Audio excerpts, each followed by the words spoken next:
Well, you don't look like Vanessa. Hey, I don't know why it's. Yeah, let me. Yeah. It looks like she shared the link that she had for joining, so it's going to automatically put you in as her name. If you go over to the participants, you can click more and rename yourself. There you go. You already did it. Cool. Yeah. Cool. Cool. And Is she there's gonna Mollie. have trouble getting? Is she gonna have trouble getting in since I? No, I'm in her stead, so we're covered. Cool. Awesome. Hi, All Mollie. right. Well, hey guys, how are you? good. Good. I am Take at an airport. Take it easy on me, Kyle. I was just gonna say the same for you. This is my second event today. First one was in person, so I'm running around. Fun times. You're doing that. I'm at an airport about to fly back to Tennessee, so we're all over the place. Oh man, yeah. And Kyle, the way I don't know if you've listened to these. Typically, tend to keep it as like very much shoot the shit dialogue conversations. As questions come in, tend to prioritize those over any talking points I have, and generally we'll start this off with asking you to do introduction, so you're just kind of mentally prepared for that. Yeah, sounds good. Cool. And I will go on mute, turn off my camera, all that stuff as soon as I've got it kicked off. We'll kick off here in 2 minutes. We got it ready to go to LinkedIn Live as well as on here, and then I've got the recording on here. Amazing. Kyle, you want me to talk more about like 7 rooms or more about like the operations company? So no operations company at all, if you can. Okay. Yeah, so let's not chat about that. Let's just talk about 7 rooms. That's totally fine. Okay. I just wanted to make sure and caveat that.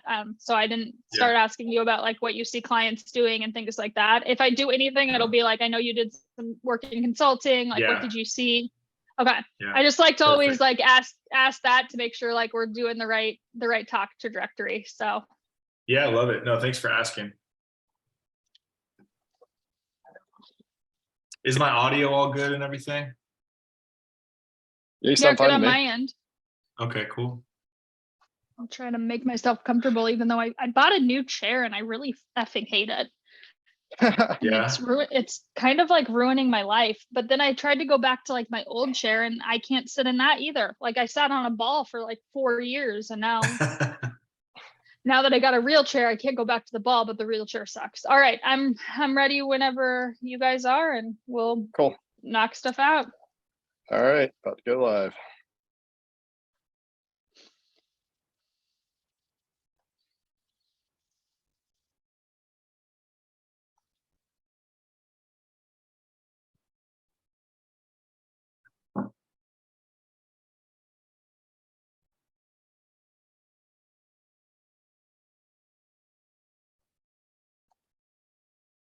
All right, I think we are maybe live, but giving it a second so it kicks over on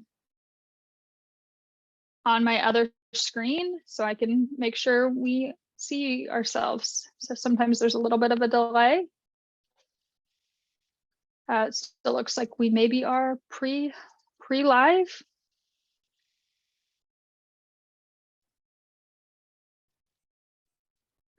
All right, looks like we are officially live. So thanks guys for joining for our wonderful Wednesday WTF is RevOps. Really excited to be here today as we, go a little bit broader than, just the RevOps conversation and dive into, some marketing ops specific pieces. So I've got Kyle here to help kick us off. Prior to, diving into things, remember, please ask questions, use the chat, the Q&A. Otherwise, you feel free to use the comment section on LinkedIn. I've got all of those up and running, and we'll monitor those and make sure we're prioritizing your questions accordingly. So kicking us off, Kyle, would love to get quick intro.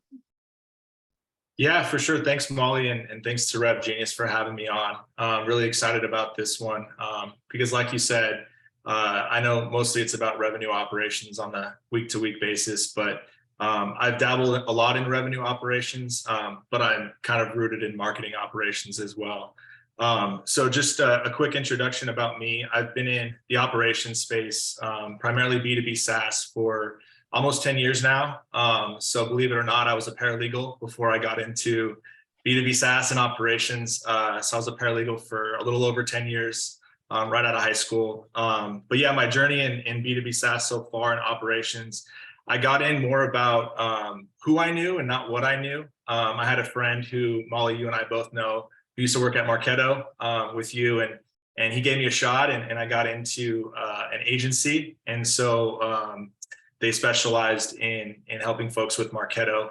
So over the past 10 years, I've worked more on the agency side, to be honest. So a few different agencies. And then I've also worked internally, helping Atlassian out with their Marketo instance. I've also done a lot of HubSpot, but the past 2 years since this RevOps wave has kind of gone more, bigger and gained traction, I've been, really interested in RevOps, learning more about it. I've joined a lot of the communities, RevGenius, and some others.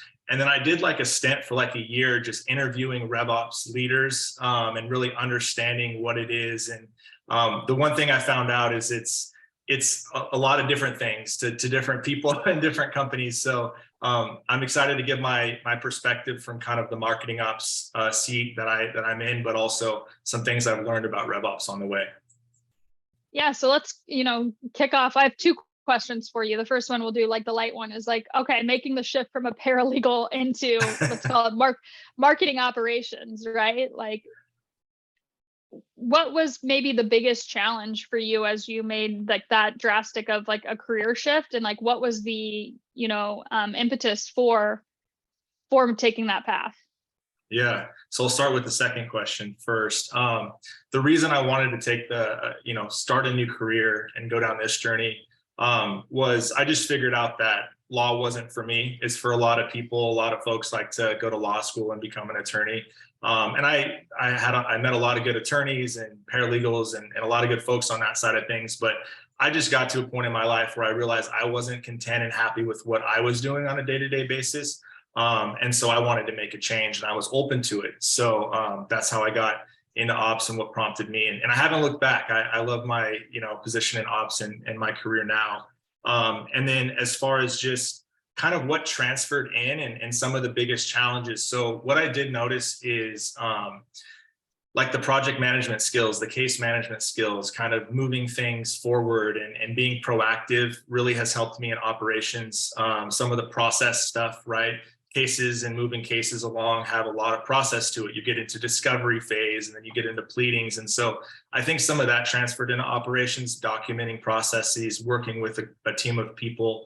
But the biggest challenge, honestly, was, and I think a lot of folks experience this when they get into B2B SaaS, is it's truly like a whole new world.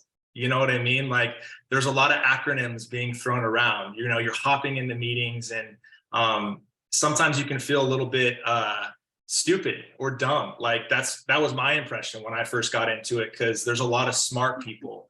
It's very cutting edge, a lot of technology, data, processes, folks that have been doing it for a long time. And so I would say the biggest challenge for me was less about the work, because I could learn the tools pretty fast. It was more about the culture, the environment, just kind of learning something new and being in this new space for the first time. No, that's great. I'm always curious on people's career journeys. And when you think about, the correlation between law and operations, makes sense, right? Once you spell it out. So appreciate that. And so knowing that you just mentioned you spent time, really interviewing people in like their operations, the revenue, marketing, all other operations space, what is RevOps, right? So like, what is it to you? And I know we'll say it depends on the business, but like just at a general definition, if your grandma asked you what revenue operations was, right? What's your elevator pitch? Yeah, I think if my grandmother asked me, that would be a little bit different than what I'm about to say. I'd have to really, I noticed just explaining operations to anyone in general that aren't in it is really hard. But just to kind of put it in layman's terms, what I think it is, and what I keep hearing a lot of folks kind of coming to and saying, I see it on LinkedIn as I met with leaders. The phrase that keeps getting thrown around is just being the connective tissue. And that has really stuck with me as far as just revenue operations spans across the different revenue teams, right? So they're collaborating with marketing, they're collaborating with sales, customer success, the go-to-market teams. And so the connective tissue between the teams. But I think some folks don't really take it the step further, where they're also kind of the connective tissue with the data and the processes and the handoffs and the technology, the tools. So I think, connective tissue across the board, and just keeping everything running smooth, streamlined, efficient. Like, talk about the data, right? Like making sure the fields are mapped, the values are normalized across the stack, and make sure the stack is integrated. So when I think of connective tissue, that's what I really think of, not just the teams, not just the people, but everything else. Yeah, and even just adding into that, right? Like we talked about, the data, the processes, but even just the connective tissue with the go-to-market strategy, and not even limited to go-to-market, but really the organizational strategy and how the revenue organization fits into that between product and those pieces. Just clicking it even up one step higher is, super, I think, impactful. So knowing that you've got kind of that marketing operations background, I'm going to ask like the elephant in the room question, right? Like what's the difference between marketing operations and revenue operations? This is like the hot LinkedIn, topics that come up a lot. So we're gonna really hone into the MOps versus the RevOps.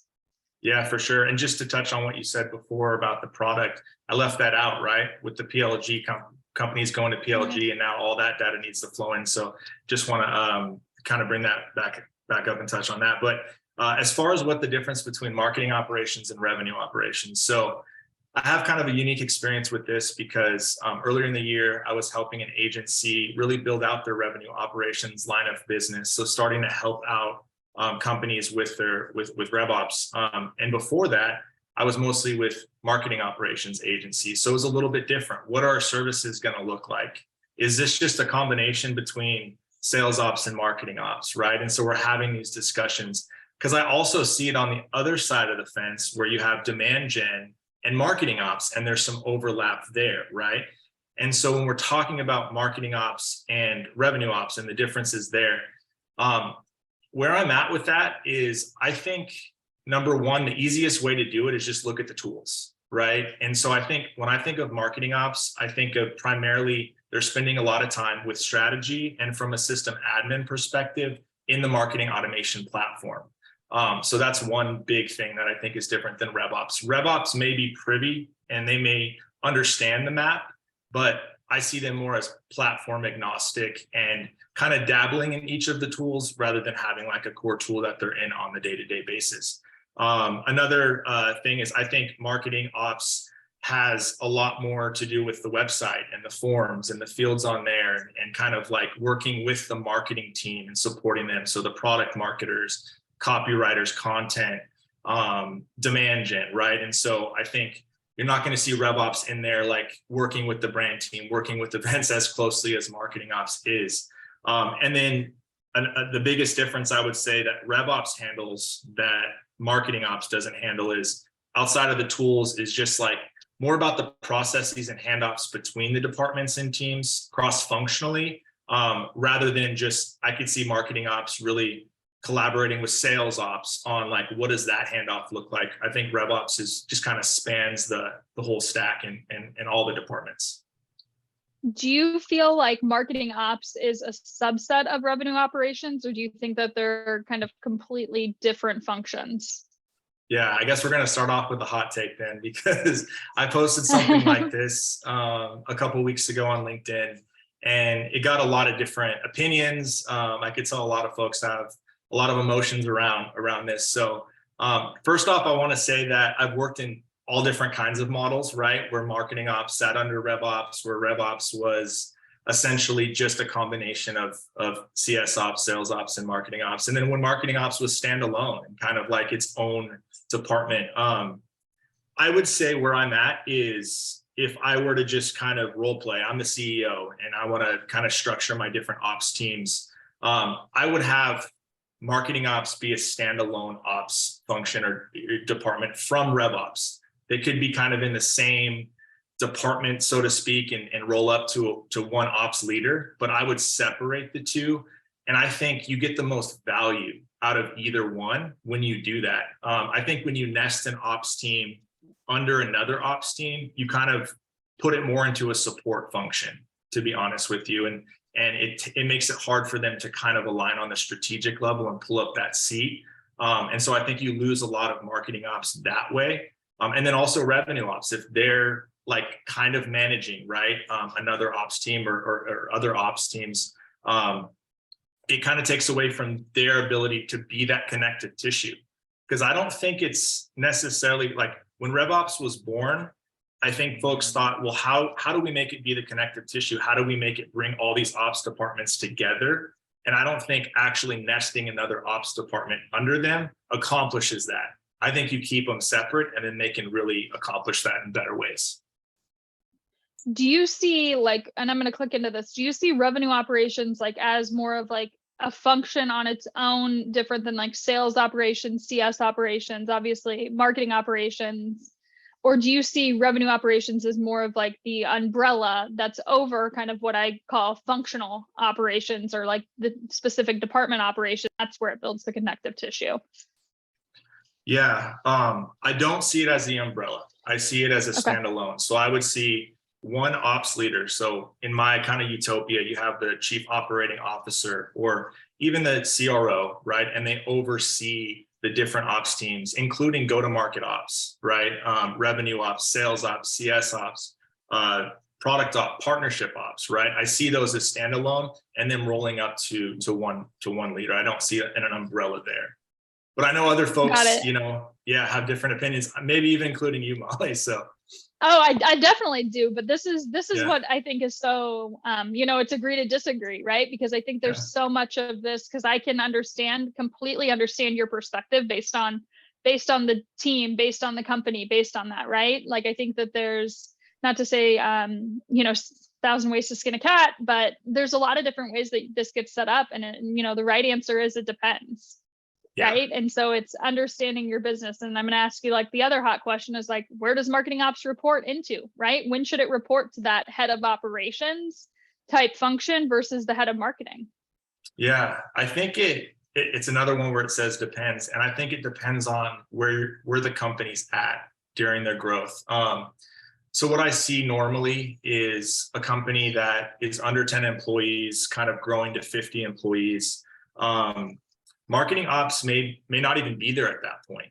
What I often see is like demand generation or someone in marketing, like a marketing manager, really managing HubSpot or Marketo or, one of the maps and doing the best they can, right? And then what I notice after that is it gets too much for them. And then that person needs to kind of focus on what, number one, they like to focus on and what they're good at, what they were kind of brought in for. And then a marketing ops presence kind of comes in, right?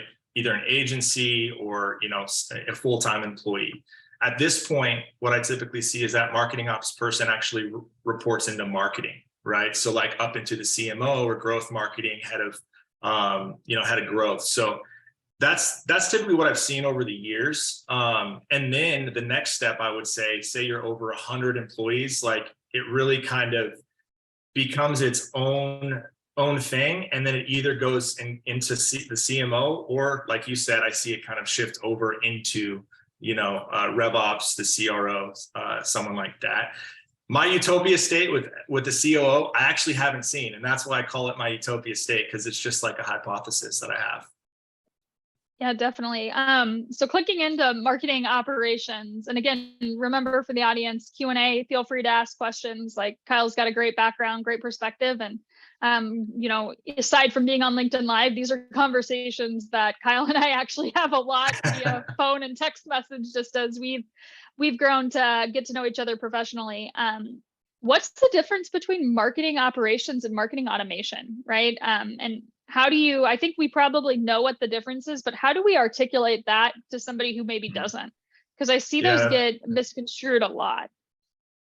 Yeah, I actually heard marketing automation more like early on in my career, after I switched into ops, where I don't hear it as much. Because I think just my perspective, I think marketing automation has kind of grown into marketing operations. I think at first, 5-10 years ago, folks just wanted to automate their marketing, right? Like they wanted to send out to mass audience lists, right? And they wanted to schedule those sends, and they wanted to put them on a cadence, right? And you're thinking about the nurtures, drop them into streams when they want to. So all the if-then automation things going on.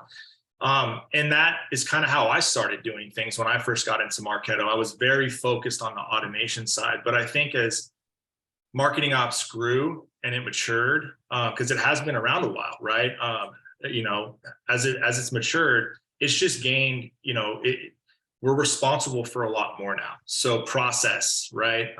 Cross-functional alignment, even bigger programs, lead scoring, that are even more advanced automation. And then there's a lot of strategy involved too. And so that's how I see it. I see marketing operations as kind of, it's evolved, and now it encompasses more skill sets and knowledge rather than just the automation piece.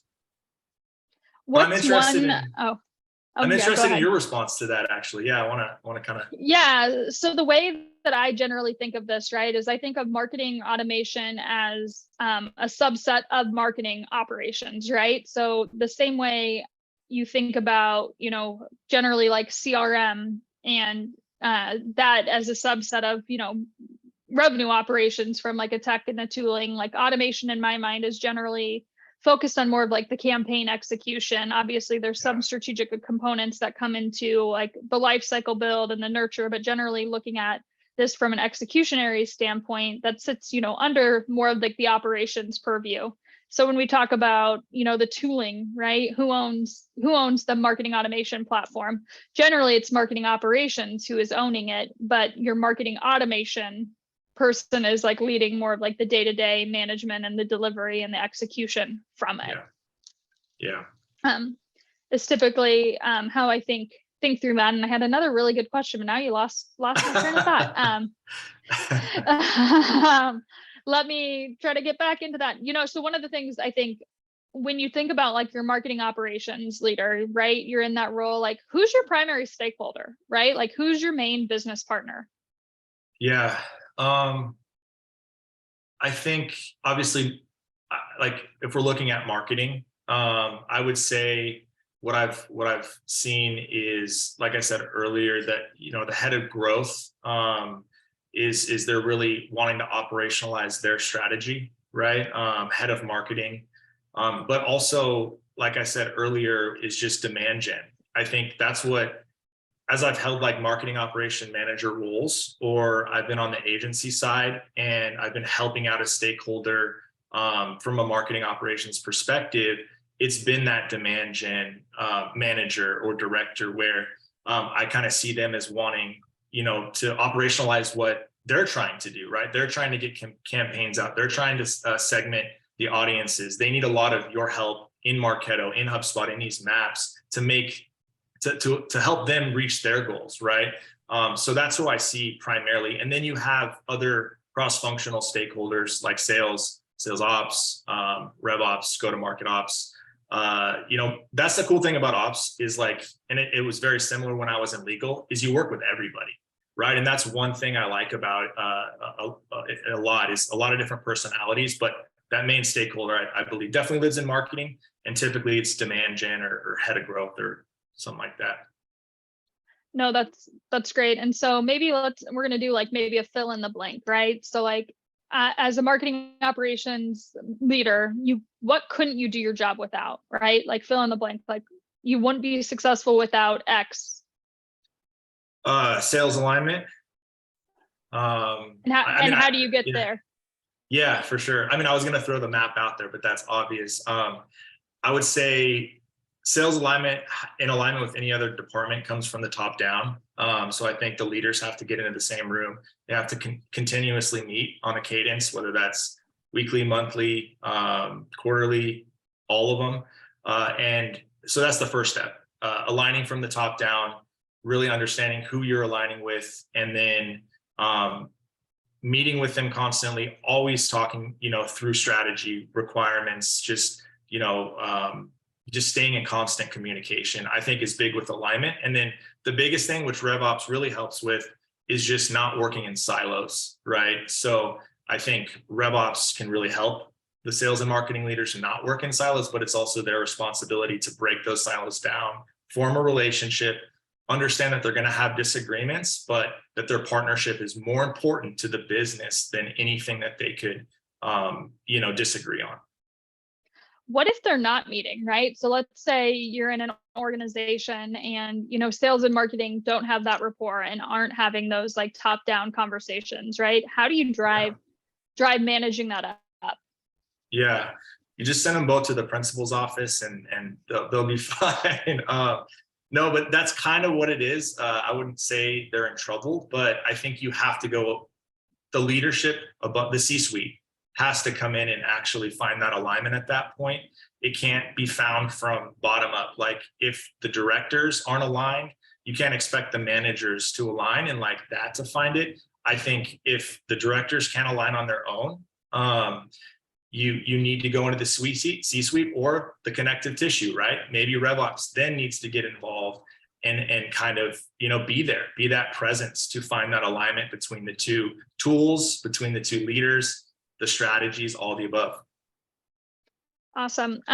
What are you seeing like companies doing just really well, right? So like as you've done some of like the agency background and, based on where you're at today, like what are some of the trends or maybe, initiatives that you're seeing that are like very innovative and like really moving the needle or you're excited about? Yeah, I think I'll throw a couple ones that most of the audience probably heard of.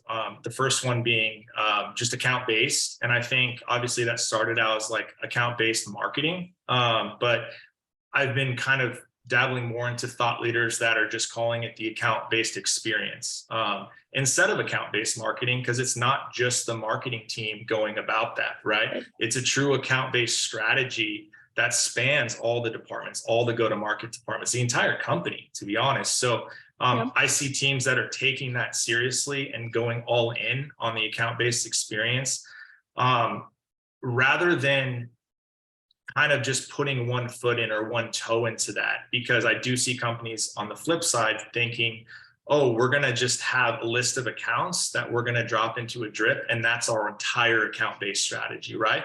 There's nothing wrong with strategy. That. Yeah. And there's nothing wrong with that. Like I know there's steps, right? It's crawl, walk, run, but a lot of companies stay there, right? And so I think the companies that are actually taking account-based out of just marketing, really understanding that, hey, this is a whole experience. This is our go-to-market strategy. And how are we going to create the best customer experience, account experience through this, right? So that's number one. And then, the PLG kind of the product-led companies, I noticed are doing, better, right? Than the ones that aren't, right? And so like, it's beyond just offering the free trial. It's actually what data do we have in the product that we can actually act on, in marketing, in sales. And that works with the ABM strategy as well, right? So I think those two things, but just kind of going all in on those things and really bringing in people that know how to do them well and mixing those folks with folks that may still be learning is important too. Absolutely. What's, maybe either a misconception that you think people, have, or maybe you've had at some point on revenue operations in general, marketing operations, or, what is something that you came in with and you thought was one thing and, then your perspective has changed on this over time? Totally. I think it works equally for marketing operations and revenue operations. When I got into marketing operations, I thought there was going to be a big marketing component to it. I thought there was going to be a lot of like helping out the brand, building the brand and choosing the fonts. And I was brand new, right? So to B2B SaaS. So I saw the word marketing in the name and I was like, okay, cool. Like creative, right? Like maybe helping out with an event. That changed quickly, right? You're operationalizing the marketing strategy, right? In the process tools, all of that.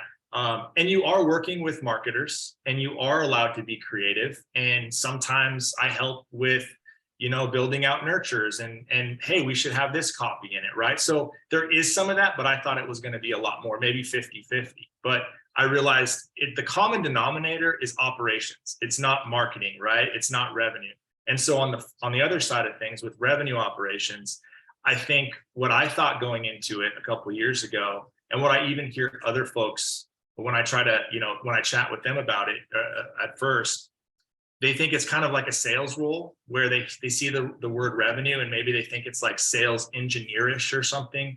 And that's also far from the truth, right? The revenue ops team isn't really involved in the sales process outside of, what's going on in the tools and some of the back end strategy. But that's what I think has surprised me. It's like, it's truly all about operations. It's less about the word that's in front of it. Where do you see it going, right? So as we've, in the course of kind of the last decade that you've been in this space, there's definitely been a lot of evolution, not only across just marketing, revenue, sale, everything, right? But if we hone in on the operations piece, how do we see that continuing to evolve? Yeah. So another kind of back to my utopia state, I think we're going to get to it like more of a centralized operations team. That spans the whole entire company. And so I think just from a structure perspective, you're going to see this kind of center of excellence, right? That's built by the operations team. And on that team, you have stakeholders from MOps, from RevOps, from CS Ops. I think even if we don't get there entirely, I think we're going to start moving there for a couple reasons. The first one, I think companies are trying to run a lot more lean, right? And so they're expecting more out of their operations folks. Even if you're in marketing operations, hey, we want you to know Salesforce. We want you to know a little bit more about QuickBooks and the integration with HubSpot, right? And then with RevOps, platform agnostic. So I think we're going to start seeing the operations team kind of join, get closer together, right? And I think there's a lot of benefits for that. And then for RevOps in general, I think we're going to see more predictive modeling. We're going to get into more AI when we start looking at financial data, product data, audience, revenue, customer data.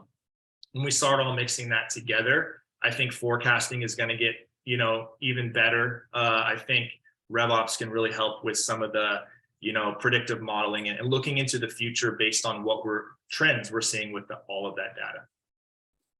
No, absolutely. When we talk about the data, right? Who owns the data? Yeah. Like in your opinion, right? Let's maybe dig into like more of like data strategy a little bit, right? Like who overall, like in the organization owns the data? Yeah. And I'm smiling because I was just on LinkedIn yesterday and Synchrony posted a poll about this. So I know you and I are both big fans of them, but and I saw the answers after I answered it. So I answered with RevOps. I think RevOps owns the customer, the revenue data. But then I started thinking about it. And I think because the data team was also another one of the high selections that people were choosing. I think they own the model, right? And they collaborate with RevOps. But in either case, I think RevOps owns the data dictionary, understanding these are all of our fields across our databases, right? The data, like more of the data strategy.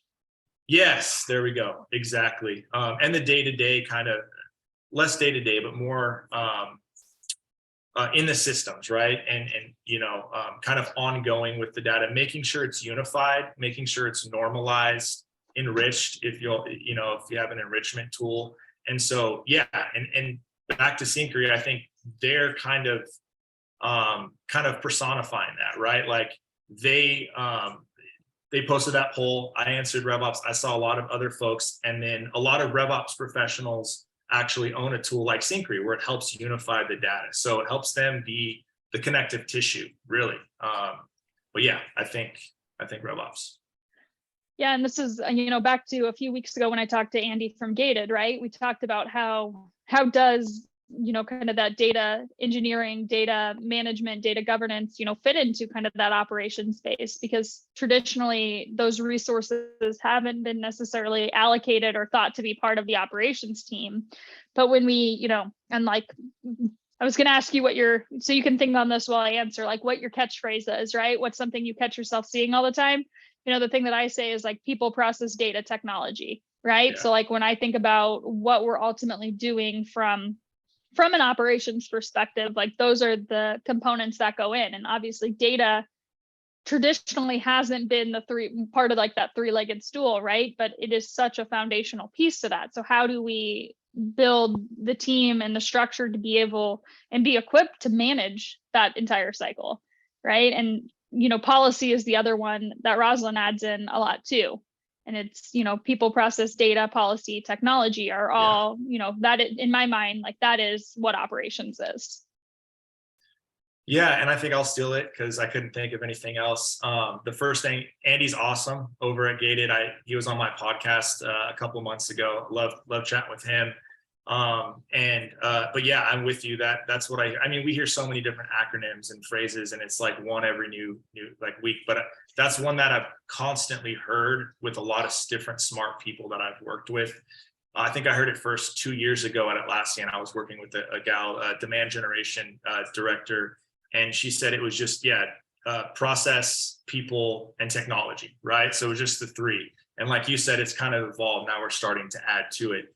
But absolutely, I think RevOps manages all of that, and operations has a stake no matter what team you're on. And just kind of back to kind of the structure and all of that, and who sits under who, because it ties in here. RevOps, for them to be able to manage all that at a high level, I think they need to be elevated out of the systems, right? And they need time for that. They can't be just sales ops plus marketing ops or anything like that. If you really want them to own data, process, technology, across your stack, across the departments, they need to have bandwidth for that. And they need to have resources for that, like you were talking about. Absolutely. So as we think about, ultimately, your career progression has been super unique as you've moved into operations and really working on running marketing operations where you're at today. Like, what advice would you give for somebody who is trying to make a transition, maybe from marketing operations, being very much in that focused operations, to being what I'll call generalist, but it's not really generalist, but moving into like a more holistic revenue operations role? Right? What are some of like maybe the experiences or resources that person should tap into as they work to expand their knowledge? Yeah, if they're in marketing ops, you're saying, and they're kind of moving into RevOps. Yeah, looking into like maybe taking a wider net in terms of their holistic kind of picture of an operations leader.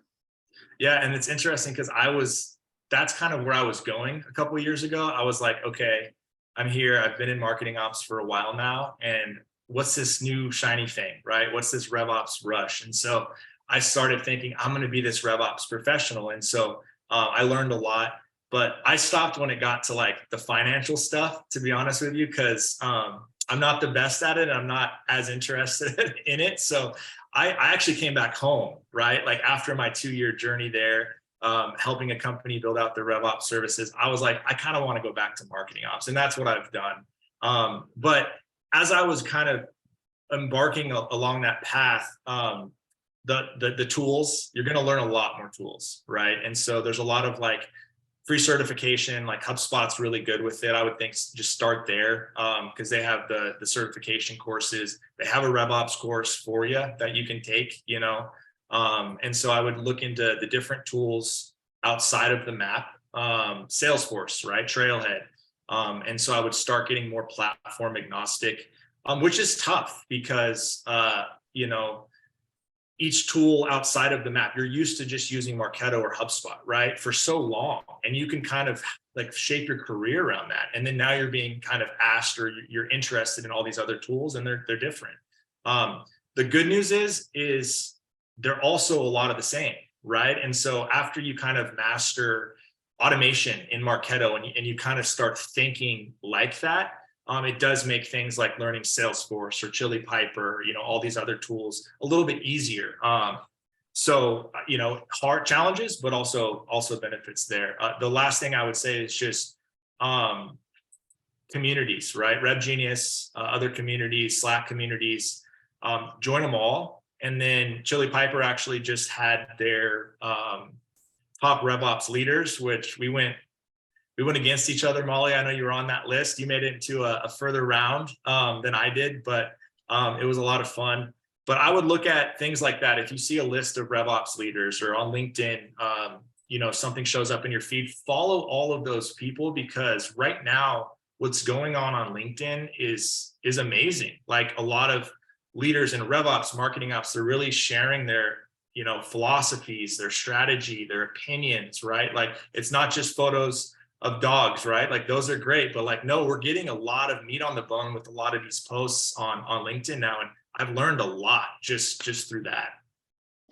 Yeah, and going back, obviously big fan of all the communities, specifically the Rev Genius one, who's so graciously let me have this platform to geek out once a week on these pieces. Like, what's your advice for getting involved in the communities? Because I know that you're pretty heavily involved there, and sometimes it's a little intimidating coming into that, and especially the Slack communities where there's a lot of noise and a lot of people, and just really trying to work your way through that. Like, what advice would you have for somebody who's looking to get involved and like maybe is a little intimidated on how to get started? Yeah, it is scary, right? And so I think just admitting that to yourself, we're all scared, right? Like, I think meeting new people in kind of this virtual environment in these Slack communities, and it's also kind of weird because like it's a professional setting too, right? And so like historically that's been a little awkward, right? So I think just admitting to yourself that like, no one really knows everything, right? Like, even though folks are, maybe, more intelligent here, they got more experience there, like we're all kind of figuring it out by, day to day, especially with RevOps. Like, that's what I've noticed, right? So I think just understanding that even if you're just starting out, there's tons of other people that are just starting out. And even the ones that have been in there a while are starting out on certain things. And so feeling comfortable to sometimes engage and ask the stupid, dumb questions. Like, it's all good, right? Like, there's so many people in operations and SaaS in general that want to help, that want to give advice, right? And I think they look at some of those questions and they're never going to say, oh, that's a dumb question. Why did that person ask that? They're more than happy to like schedule a call, and so we know, I mean, you're like that, Mollie. Like, that's one thing I'm laughing because I'm like, this is, I think, how we got to know each other is I think you said, hey, Mollie, can I pick your brain for 30 minutes? And, we then formed a great working relationship and have now become great, partners. I text you to bounce questions off of you and ideas and vice versa. No, totally. And I would say you're more my mentor than like us being partners. Like, I totally see that. But I wanted to give you your flowers. I mean, you're always willing to help people and respond to people, and even like career advice. I was looking for a new job and you would help me with that. And so I know you're not going to say it, but I want the audience to know, like, I was thinking about this the other day, in like sports where coaches have like the coaching trees. I really think you have like a coaching tree in SaaS and RevOps, like all these wonderful people doing wonderful things that you've kind of mentored. But I appreciate you doing that. And yeah, I think that's how we started. Just kind of, I wanted to learn, right? And I saw you were a leader in the space.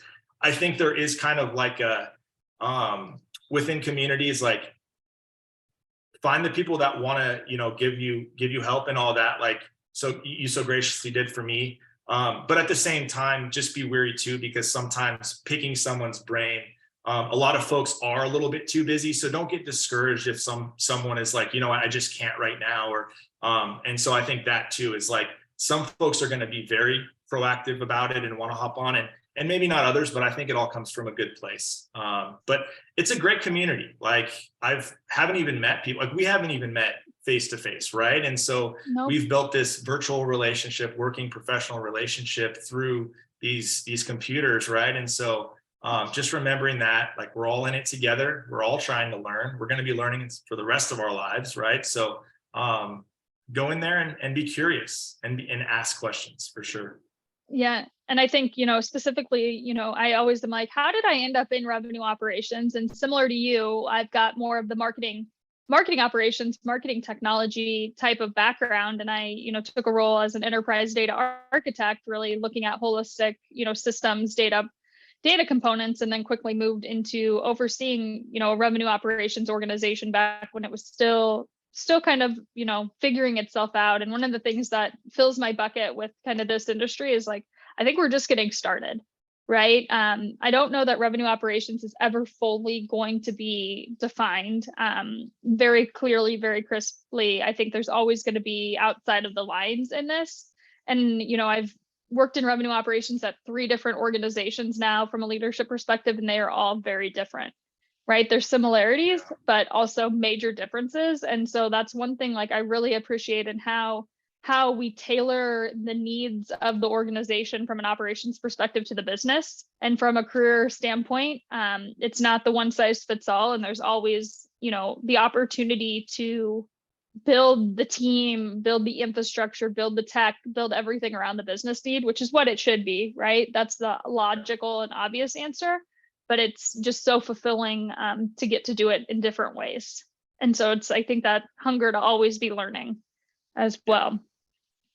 So I'm looking at kind of time again, feel free to submit questions, everyone, but, I know we believe we should map tools to the process and to the business, but, what are some of just your favorite tools that you either see on the market today that you're like, man, this is cool, I've never thought about it. There's so much happening in kind of the SaaS tech world. So kind of what are the tools that you're currently using that you love using? What are ones that you're eager to try, or what are you seeing out there? Yeah, I think we've already mentioned some of them. I like what Andy's doing over and that team's doing over at Gated. Just the concept of like, you send someone an email, like we're getting bombarded by sales emails. Love sales folks to death. Yeah, go ahead. I took a week off and I came back to my inbox. Like, I think first time I've really taken a week off and like truly checked out. And anyone who knows me on the call is probably laughing because they said you didn't actually check out, but I checked out at the level that I was comfortable checking out, and came back and I immediately downloaded Gated and was like, why have I not been using this for years? So shameless plug, but like, oh my gosh, just made my zero inbox life happier. Yeah, no, for sure. And like I was going to earlier, like we're just so bombarded by, the sales folks, especially in your position, because you're, like you said, you're higher up in the leadership ranks. So I can't even imagine just getting all those. And I read something earlier on just, is the sequence dead? Like, is that whole thing going away? So I'm kind of following along that and seeing if without the sequencers and kind of all those kind of just spray and pray, like where are we going next? But Gated's one of them. And it's hard to talk about tools without feeling like it's like a shameless, drop. But I think in operations, you just kind of have to. I'm kind of a tool junkie. I love like just checking them all out, getting a demo, getting, logging in and just kind of surfing them. But Chili Piper, I've been a big fan of for a couple of years now. I think their tool is really cool from just optimizing speed to lead, right? So it helps out with all that, but just it's easy to use. And it also has a big impact with how easy it is to use. So I like Chili Piper. Mentioned Synchrony. I think they're doing really great things as far as solving a huge problem that people have been talking about for years and years and years. And once they realize that there's a solution out there to fix it and they invest some time and money into it, that's going to unlock, if they get, Synchrony, that's going to unlock a huge thing for them. HubSpot and Marketo, right? Like that's always the debate between, that, but I started out in Marketo. I love a lot of things about it. I was going to ask, are you purple or orange? I'm split down. Those football jerseys with like, the parents wear. It's like they got the kids on both sides. At this point, I think I'm split down the middle, and I think it's for different reasons. I think startups go get HubSpot, right? Like your users, your marketers can get in there and use it themselves, and they can get campaigns out in some capacity, and you can do a lot of cool things, right?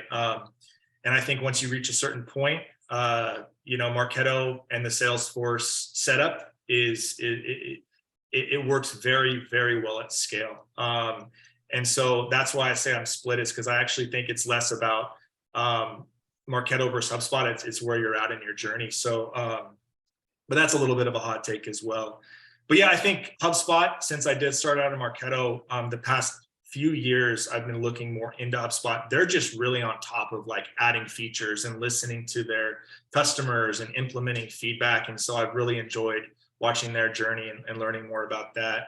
I think they leaned in and do a great job with content too. Like that's been one of the things that even, prior to having HubSpot as a marketing automation tool at companies I've worked at, they've always had really strong thought leadership and, good resources and perspective that are ultimately tool agnostic.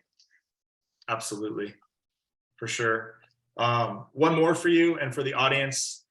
I'll drop one last tool. It's free. It's kind of old school. I've been using it for quite a while there. It's just builtwith.com. And you go there and you can type in any company's domain and you can look at their tech stack, right? And it looks for it scans their website for the scripts. But sales folks, if you're prepping for a meeting for, with the prospect or account, you can look at their tech stack and see what's on it before you go into that. And it's a free tool, right? So I think that one I just want to call out. And then one more, Apollo.io. Have you used that before? Yep.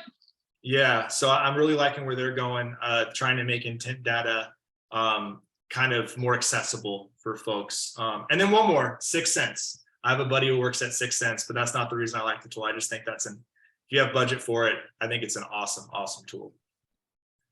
Perfect. And so then on the flip side of like the tool pieces, right? What are some of just your RevOps resources or MOPS resources? Like who are you following? Where do you go to learn and grow? What does that look like for you? Yeah, for sure. Again, the community, Rev Genius. There are a couple others. I won't bring them up, but revenue operations communities, marketingops.com. Mike over there, love him and what he's doing with that community. He's really passionate about just, educating folks and kind of from the learning perspective. So check out that one. I just like the Marketo Nation, right? And kind of like the communities that are tied to the tools. And there you can find a lot of helpful people in those as well. And just, we've both done it, right? Like in Marketo, you got a question about something. Where's the first place you go? You go to the forum, you go to Marketo Nation, and there's someone in there that, has came across that issue or problem before that has the answer. And so I think that one's big. I think HubSpot's doing a great job with their resources and kind of their center of excellence and all of that. But then on LinkedIn, I think where I'm getting the most knowledge is following other folks that are building in public, that are practicing in public. And so they're not scared to just kind of document their journey on LinkedIn. And they'll say they made a mistake and this is how they fixed it, right? Or this is how their team fixed it. And just trial and error with other people, right? I think I'm not going to name drop all the folks that I follow on LinkedIn, but if you go in there and I feel like once you start following a few of them, like start with that Chili Piper leaders of RevOps. Once you start following those, you're just going to see other ones pop up in your feed and just hit follow, and pretty soon your feed's just going to be filled with just a wealth of knowledge for free, right? That's the cool thing is resources here for free. You don't need a degree, right? You don't go to college for operations or revenue operations. Like it's a lot of self-study work. It's a lot of going after it, being proactive, but it's all out there. It's all accessible and it's all for free. Absolutely. And, the cool thing is people are sharing it, right? Like it's right at your fingertips for the taking. This is such a great community where people are willing to share their successes and their failures, right? I learn a lot when people post what didn't work, right? And why it didn't work and are okay being vulnerable in that as well. As you think about just your own professional development, what's an area that you really plan on focusing on in 2023, right? Like, geez, it's almost 2023, but as you think about your growth and like where you want to continue to learn and grow, what are some of those key areas? Yeah, I think for me, I think like domain health and like email deliverability. I've spent some time getting better at that, but I think we're moving into a world where that's going to be so much more important, especially with all this data stuff going on and data privacy. And so I think really understanding the ins and outs, and then again, the data privacy, the different laws in different regions. And so this kind of gets back into my like legal career, right? It's kind of is fusing with my ops career where I think I want to start understanding things outside of operations more that pertain to us, right? And kind of govern some things here. So I think that's big. I want to get honestly, I want to get more into Salesforce. I know from a marketing ops perspective, we've always kind of like been in Salesforce. We've always had a foot in, right? Like the campaign object and kind of how it maps back down to the map, but Salesforce and kind of going through Trailhead. And then overall, Mollie, like I think leadership for me, because I know you've kind of been a leader for quite a while now. And so you'll probably see me bugging you with texts like, hey, how to become a better leader. So I would say those things I'm going to really focus on and always staying up to date, just like on the news tools coming out, the new strategies, right? We had ABM and then PLG. What's the next damn acronym that's going to come out, or next string of acronyms? I was going to ask. I don't know. I don't know what it is, right? Like where does this go? And that's also part of like just the part that I enjoy from a RevOps perspective and an operations perspective. Just, one, every day is so different. I don't sit in the status quo, and for me, I weirdly love context switching, so that's part of what keeps me fulfilled, and just all the new pieces that come out, right? The new technology, the new kind of thought leadership and strategies, and just continuing that evolution. I know we've got about 5 minutes left, and obviously don't have to hold to a hard stop by any means, but if anyone has questions, otherwise, Kyle, anything else that we haven't talked about that you'd really like to make sure we touch on? We talked about a lot. Yeah, we had a lot of good questions. But yeah, I think, I feel like we covered a lot of topics just kind of between marketing ops and RevOps. If anyone has any questions, like Mollie said, feel free to put them in there. Happy to answer them. I guess we could talk a little bit about LinkedIn. I'm like kind of go back to that topic. I'm a little bit fascinated with where it's going. And the reason I bring this up is because I had a post last week, just kind of get a lot of engagement. It was just like out of nowhere, right? And so it's just, I wanted to kind of hear your thoughts as far as like how companies are starting to use LinkedIn and social selling and kind of fusing that with their operational strategy, because the algorithm is so hard to pinpoint, right? Like, and that's why I brought that example of mine up. I'm not trying to like brag or anything, but it's just fascinating. Like one post of mine will get like a couple likes, and then like the next day it'll see some high engagement. So I know it's a little bit more social, but I think there's an operational aspect to it as well. Right. And then the other part of it is like, I look at sales selling, social selling on LinkedIn, and like what is really just more putting out thought leadership versus what is actually driving results to the business, and like more of that influence type selling from social media, specifically, the memes and like the thoughts of the day, and like some more of that type of approach, and how we're building, our social brand, but also that selling component. I'll be honest, like I'm very much a LinkedIn lurker versus a poster. I've tried to like, I have a lot of thoughts, and generally like I probably should start putting them on LinkedIn more. I just never really do.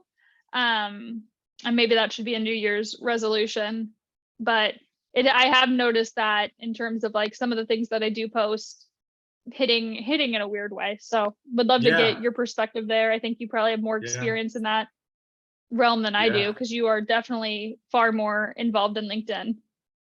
Yeah, and just to someone who posts some fire memes, if you want to follow him, is Nate over at Syncery. So I noticed the memes perform very well, and they're always good. But yeah, I just think it's a big part. It should be a big part of companies' go-to-market strategy now. Like you were hinting on it, sales folks who are social selling, whether you're an SDR, BDR, AE, if you're kind of sitting there and waiting for leads to come in and for you to, and demos to be booked, like I think there's nothing wrong with that, obviously, and I'm not a salesperson, but I think the folks that are now embracing just posting their thoughts on LinkedIn, whether you're sales or marketer, you're just able to perform so much higher. You know what I mean? Like that's when I'm getting the hunches, and that's why I asked you is like, is this becoming a bigger part of companies' go-to-market strategies? Like at the leadership level, are they saying we have to get more folks, kind of? Yeah. Or is it organically happening, right? Where people are kind of building their own personal brands and their own, personal credibility.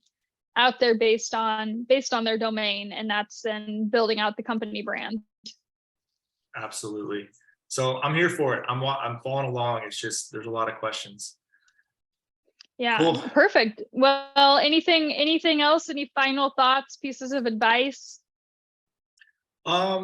Reach out to me on LinkedIn if you want. I'm an open book. Honestly, like I try to get to all the messages as quickly as possible. Happy to connect and learn from you and share any thoughts or collaborate on anything. So yeah, I think just reach out to me, open for that. And then yeah, and if you're just getting into ops, if you're part of the audience and you're just kind of learning, like I said earlier, just don't be scared. Just hop into the deep end and start connecting with folks. There's a lot of good people to meet. Mollie's one of them. Her coaching tree, I've met a lot of folks through there. There are a lot of great people in ops and in SaaS right now. And so don't be intimidated. We're all here to help and really, any way we can.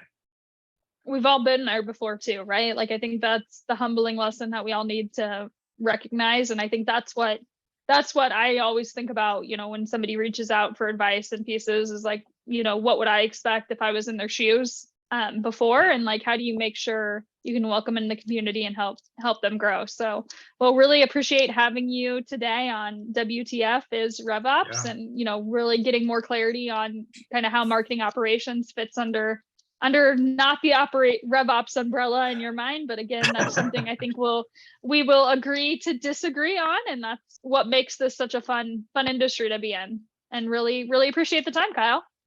Yeah, for sure, Mollie. Take care. And to the audience, thanks a lot. Yeah, have a good one. All right. Have a good one. Thanks so much. Bye, guys. Cheers.